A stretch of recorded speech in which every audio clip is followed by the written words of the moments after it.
Hi Taurus, welcome to your September Astro-Tarot scope with me, Raphael from Radiant Reality. It's an absolute pleasure to have you. Thank you so much for being here. Thank you so much for joining me. Quick note, these readings are for your sun, moon and ascendant sign. And I always advise if you're only going to watch one, make sure it's for your ascendant because it's going to be the most accurate on that day-to-day level for you. I use whole sign Western tropical astrology. And for those of you that want to know, if you are a continued subby, you know Rafi loves you. And if you're new to my channel, please don't forget to like, share, and if you should so choose and it resonates, hit that subscribe button. Before we start, as always, I would like to bless my decks of cards with all forms of love, light, peace, prosperity, and abundance. And I pray that the messages that come through are ultimately clear and concise. They help you on your path to your highest vibrational good. So I'm going to pop these four to the side because those are for your moons. And this will be for the bulk of your read. So Jupiter on the 4th of September, Jupiter retrograde in your sign is going to trine exactly Mercury retrograde in the sign of Virgo. Now, Mercury goes retrograde quite a lot, you know, the retrograde whore, as I like to call him. And you know, Jupiter goes retrograde once a year for about 3.5 to 4 months, give or take. Now, so not super rare stuff, but for them to retrograde and come into an exact trine like this is pretty interesting. All right, so Jupiter has been in your sign for a good while at this point, and it's helping you understand yourself, understand your beliefs a lot more. It's also expanding your sense of self. It's helping you get clear on what you want for yourself, and as it goes, you know, as it's in its retrograde phase, it's getting you to rethink how you see yourself and what you actually believe about who you really are, and also how you present yourself to the world. You could be changing your style for some of you, changing your beliefs, changing your self-talk. I love it. It'll also see you rethinking personal opportunities as well, maybe even deciding that you need some kind of healing because Jupiter represents healing. So in a trine to Mercury, which is in its own sign of Virgo and in your 5th house, right? This is an exalted Mercury. Yes, it's retrograde, but so under retrogrades, we're redoing things, renegotiating, rethinking, relaunching, rehashing, redefining, redesigning, all of those things. Your approach to romance and creativity is getting refreshed in some way, shape or form because it's in the 5th house, right? This could be a return to dating for some of you. It could just as easily be you start to understand what you feel is hindered in some way, shape or form when it comes to your creativity. This is a chance to recreate yourself, especially when it comes to some kind of health and fitness regime, something that you really enjoy. If you've got children, this might be a time where you learn to finally balance your time as a parent and as a person, right? Because it's that 5th house, 1st house axis. And because it's in a trine energy, this is easy energy. It's harmonious. You're able to do this that much better, that much more, that much easier. For some of you as well, if you're single and you meet somebody at this time, romance could come a lot easier, and you might think to yourself, you know, maybe you weren't ready to date, but actually you meet somebody that changes that or redefines what it is to date for you. And for those of you that are partnered, married or in long-term commitments, this is you guys really starting to understand, you know, who you are beyond. So that's obviously one of your cards. Who you are beyond what, you know, what you thought you were. So for this, you've got the 5 of Pentacles, so not the easiest of cards, and you've got this with the 7 of Pentacles. Ooh, girl. And you've got this with the 8 of Cups. So this, for a lot of you, is going to see you dropping or letting go of the lies that you have told yourself about why you lost out on something, why you don't have something. This is you getting rid of, releasing or clearing any kind of baggage when it comes to how you see yourself, when it comes to your creative ideas and endeavors. This is a really firm talking to yourself, but under this transit, it's like it's going to be easy. You might be able to look at some stuff that's really difficult or stuff that you've carried or hung on to for way too long, and you kind of think, yeah, you know what, I want to let that go now because it's actually not doing me any favors. So really, not the easiest of cards, but actually I like these cards to back this transit up because it means that whatever the challenging stuff that comes up for you to release, you know, redefine, redesign, redo, rehash, You can do all of it, but you can do it in a way that's easy and harmonious, right? It's not jarring or difficult. It's not going to be stuff that has you crying on your knees for hours on end. It's just going to be like, okay, yeah, I see that about myself. Don't really like it. It doesn't work for me. Now I'm going to let that go, right? It's just easy for you. So on the 8th of September, the sun is going to trine. So the sun is going to be in your 5th house of Virgo, right? And it's coming into a trine with that Jupiter retrograde in your 1st house. This is a very lucky energy for you, Taurus, because this is like the luck of the gods that finds and blesses you in some way, shape or form. So the 5th house in the chart, the 5th house and the 9th house are the luckiest houses of the chart. You have a connection in a supreme, supreme easiness and harmony is happening for you across the 1st house, that's you, and your 5th house of luck and treasure even, right? So this is fun and it's flirty and it's enjoyable and it might provide you with an energy that feels palpable. This is great because the sun rules authority figures. It can represent fathers or, important masculine energies within your life. And Jupiter energy is dignitaries, kings, queens, celebrities, people that are high up, people that are gurus, people from high places. So this is like shifting tides of energy are flowing with you. And this trine is like no other because in astrology, the sun trine Jupiter is known as one of the luckiest aspects there are. And this is hitting you in a 5th house, right? So the sun is in the 5th house. This is already a very lucky space for you. This is attention and focus on your ideas, on your creative endeavors, or maybe even business ideas. And it's like Jupiter in your sign, and so is Uranus as well. So this is helping you, and with both of these planets retrograde, it's like the energies that are, when planets go retrograde, their energies are actually stronger, but they give us a chance to rewrite things. And because these are both retrograde in your 1st house, this could potentially see you getting out of your own way and saying where opportunities usually come to you and you shut them down. I'm not smart enough. I'm not this enough. I haven't got this. I haven't got the time. I haven't got the money. Where you usually shoot stuff down because it's not realistic. Now you're like, no, I can do this, right? I can't tap dance and I can't roller skate, but you know what? I can tap dance on roller skates and I will be able to do that before next week is out. This is kind of like go with it energy. This could be a big realization about yourself, your expansion and your growth. And to be honest with you, I love this transit for you. The 5th house being, and even if it is a wide orb in the conjunction with Uranus, there's nothing that I don't love about this. I've got to be honest with you, especially because Mercury is in the orb of conjunction with the sun at this point as well. So either which way, I think it's going to be great. So for this, you've got the Strength card. Have fun with it, but have the guts and the courage to go after something. This is not a time to hold back or to censor yourself. You've got this with the Moon card. Feel the fucking fear and do it anyway, all right? And you've got this with the Page of Swords.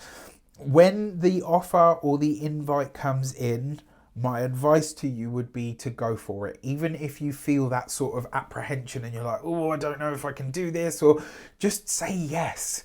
Right? Give yourself permission to grow and to expand. Let yourself get rid of your limitations because I promise you it will be worth it. On the 16th of the month, Venus is coming into its last square with Jupiter.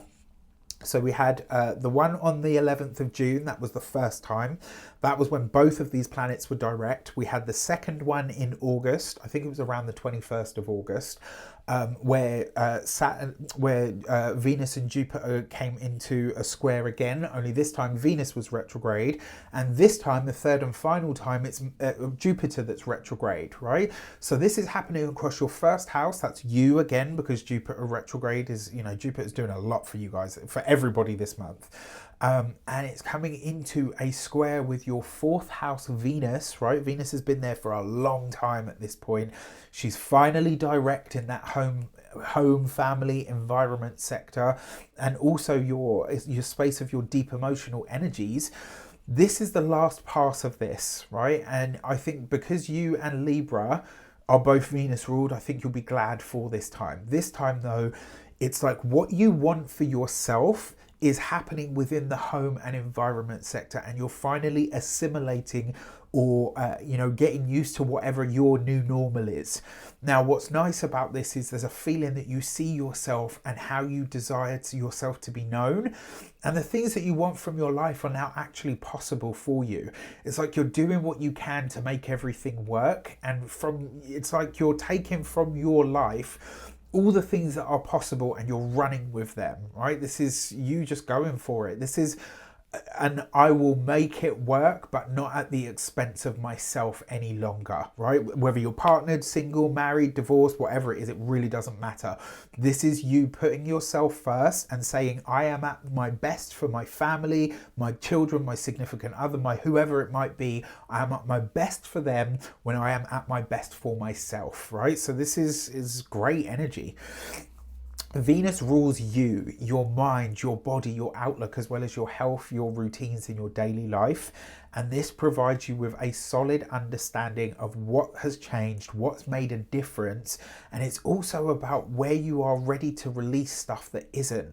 Venus in the home sector has probably seen you improve in the home, but also potentially improving your emotional outlook and maybe even your connections with a parent, and particularly with your own mother. So there could be a lot of healing that's happened from this. And because it is a square, this is the final moment of discomfort where you say, okay, you know what? I know what it is now that I'm ready to knock on the head or to phase out. For this, you've got the Nine of Cups, wishes fulfilled. You've got this with the Queen of Pentacles. In some way, shape or form, you show up in your own reading and you're really doing the work around your physical health and vitality and self-care. Love this. Right? And look at that. So you've got the Queen of Pentacles, a Taurus, Capricorn, Virgo woman or person, coupled with the Hierophant card. That's a Taurus person, right? So in some way, shape or form, you show up here. You show up, not only do you show up in your own reading, but you show up healed. You show up ready to collect on them receipts. You show up ready to do the work. And more importantly, you show up ready to shine. I love, love, love, love, love this for you. All right, on the fourth transit that I want to look at, not so easy, right? That Venus square, Jupiter one, I don't think it's going to be as bad as the first two, to be completely honest with you, because at this point you're already aware of what needs to happen. Whew. But on the 24th, Mars is going to oppose Chiron. Mars is going to be in your 6th house at this point of Libra, and Chiron will be in your 12th house, right? This day in general is pretty packed. There's a lot of powerful energy. There's a lot going on around this time, right? So the Chiron represents a wound, a point of sensitivity, something that we experience and we think, oh, you know what? I don't know if I can get past this or around this because it hurts so much or because it feels so intense or severe. But within that energy, it holds the seeds of its own, of our own healing. Mars is the power of action, energy, excitation, irritation, and war. And it's in the sign of its full Libra, right? So this means that all of us are feeling a sense of frustration and annoyance because Mars wants to do this, Libra wants to do this. These energies, right? Mars is an opposite energy to you anyway. And being in a sign that you share a rulership with, right? Venus and Taurus are both ruled, Venus rules both Taurus and Libra. Sorry, I had to get my words out there. It's like Mars isn't able to really do what it does. It can't cope there because it doesn't know how to act. And so, it's powerful stuff. And for a lot of us, that Chiron in Aries, which is the sign of the self, it's showing us what it has cost us in one specific area of our lives, wherever that is in your chart at this moment in time, to be ourselves, right? And because it shows us that wound of, right, well, I've been myself in this area of life and this is what it's cost me, that Chiron also shows you where the healing can take place, but it's the Mars that shows you what action needs to be taken or where that action can be taken in your life in order for you to transcend this experience, right? So for you, your physical health is going to require or demand, depending on how well you listen to your body, that you remove something in order to move past this transit's challenge. Now, because it's an opposition, and for you this is in your maintenance axis, the 6th house is how you maintain your physical health and vitality and your body, your day-to-day routines. Your 12th house is your spiritual body, your spiritual outlook, your deepest psychological, like forget psychological, it's like your psyche. It's the base, you know, when you strip it all away and you think about your consciousness, that's your 12th house. It's your true spirit. And so because this maintenance axis is being lit up with an opposition like this, there's no getting around it. There's no, oh, you know, I'll just wait for it to pass. It won't. You have to do something here. You have to act on it, right? So this for you is about, because the 12th house is about our past, our privacy, our hidden zone. It's the traumas that we've stored over a lifetime or over accumulative lifetimes, if you believe that. It's about our fears and our traumas, and it's also about our self-undoing, where we get in our own way, where our proclivities really are unconscious or subconscious to us. Mars rules your 12th house where that Chiron is. So the answer really is for you spiritual, whether this is through prayer, whether it's through dream work, whether it's through meditation, potentially even through psychedelics for some of you, if you're balanced and strong enough to take those kinds of journeys. It's a time for you to explore your deepest center, to bring back healing from the other realm. Right, so I don't talk lightly about this stuff. If you guys have been with me long enough, you know when I talk about this stuff, I'm about it. All right. For this, you have the 6 of Cups. 6 of Cups is the past. It's memories. Right. This goes right back to your childhood for a lot of you. With the 6 of Pentacles, 2 sixes is balance or irritability. Which is it going to be for you, Taurus? And you've got this with the Page of Cups. So this really is about the give and take of emotions. It goes back to your childhood. It goes back to what you deem to see, what you have seen or deemed to be unfair. And it's about really healing those wounds and letting them go.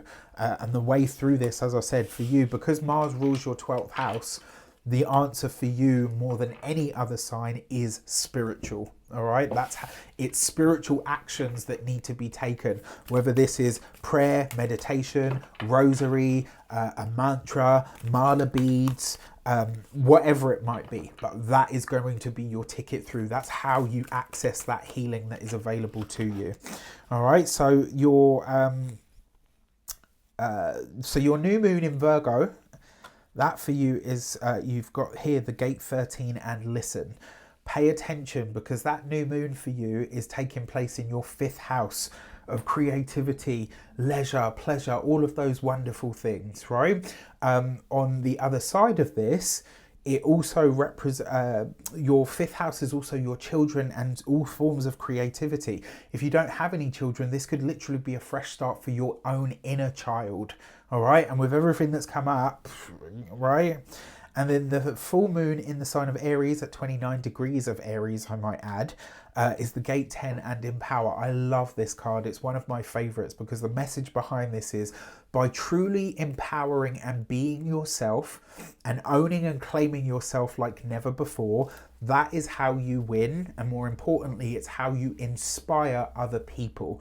This is about forgetting what you see in the mirror through the guise of all the bullshit that you tell yourself, right? This is a 12th house full moon, by the way. So it's shining a deep light here into your personal closet. And, you know, your bad habits, all of that kind of stuff where you get in your own way. And it basically says, by acknowledging what makes you you and how wonderful that being is, and empowering yourself to be in your own power, you inspire others to be exactly the same. I recently saw a short on YouTube of Tina Turner, and somebody had asked her the question like, oh, you know, when you're surrounded by royalty, she went to something where it's like daughters of kings and queens and wives of, you know, oligarchs and stuff, and the guy said to her, you know, do you ever feel threatened or whatever? And she said no. She said, ultimately, I know who I am. She said, I know I'm attractive. She said, I might not be beautiful, but I know I'm attractive, and I know I'm talented, and I know I've got a great personality. And when you have that sense of security in all of who you are, you're unshakable about whether you're meeting with a prince or a pauper. And I was like, just fuck. Right? Like, that's the shit right there. So that's what this full moon is going to do for you, Taurus. I think this could be a really powerful month of change and dynamic movement for a lot of you. And I think if you get over, you know, and I say this in a nice way, but if you can get over yourself and get out of your own way, you could fly in ways that you might not even realize were possible until this moment in time. All right, with that said, I wish you an abundance of all of that good stuff. Have a fantastic month. Let me know in the comments how it shapes up. Take care, and I'll see you soon.